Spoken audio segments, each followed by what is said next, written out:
book of Ecclesiastes, Chapter 1. In studying this chapter, to consider the author, theme, and underlying question of this book, to note the preacher's observations about the cycles of life and his conclusion regarding the value of human wisdom. Ecclesiastes opens with a prologue in which the author identifies himself, declares his theme, and introduces the question addressed in this book. He describes himself as the preacher, the son of David, king in Jerusalem. Chapter 1, verse 1. The words of the preacher, the son of David, king in Jerusalem. As he begins his sermon, he does so in a way that certainly grabs your attention, declaring all to be vanity, meaningless. Chapter 1, verse 2. Vanity of vanities, says the preacher, vanity of vanities, all is vanity. Having our attention, he asks the question that will be answered in the course of his sermon. What profit does a man have from all his labor in which he toils under the sun? Chapter 1, verse 3. What does man gain from all his labor in which he labors under the sun? It is a question that is prompted by what he sees in the cycles of life. Generations of people come and go. 1, verse 4. One generation goes and another generation comes, but the earth remains forever.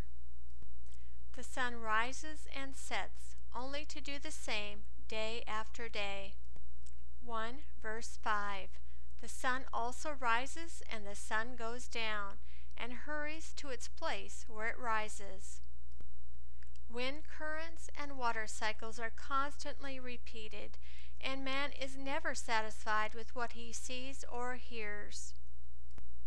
1, verses 6 through 8. The wind goes toward the south and turns around to the north. It turns around continually as it goes, and the wind returns again to its courses.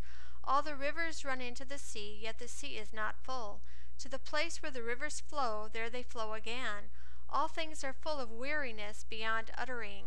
The eye is not satisfied with seeing, nor the ear filled with hearing. While we think new things are being done, it is only because we don't remember the past. In reality, there is nothing new under the sun. 1, verses 9 through 11. That which has been is that which shall be, and that which has been done is that which shall be done. And there is no new thing under the sun. Is there a thing of which it may be said, Behold, this is new? It has been long ago, in the ages which were before us. There is no memory of the former, neither shall there be any memory of the latter that are to come, among those that shall come after. With the question introduced, the preacher describes his own search. As king over Israel in Jerusalem, he wanted to know what everyone wants to know. What profit is there for all the labor done under the sun? 1, verses 12 and 13. I, the preacher, was king over Israel in Jerusalem. I applied my heart to seek and to search out by wisdom concerning all that is done under the sky.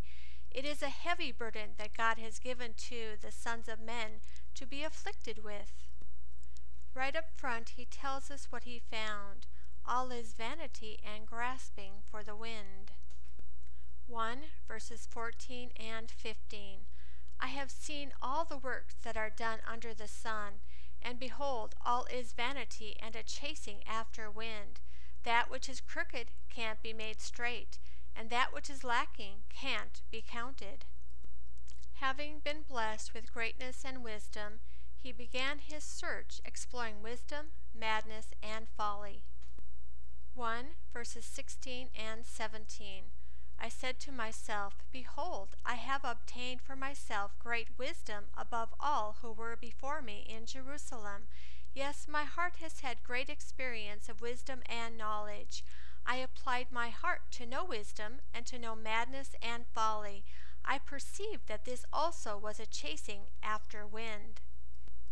He found that much wisdom and knowledge, human wisdom, was only the source of much grief and sorrow. 1 verse 18.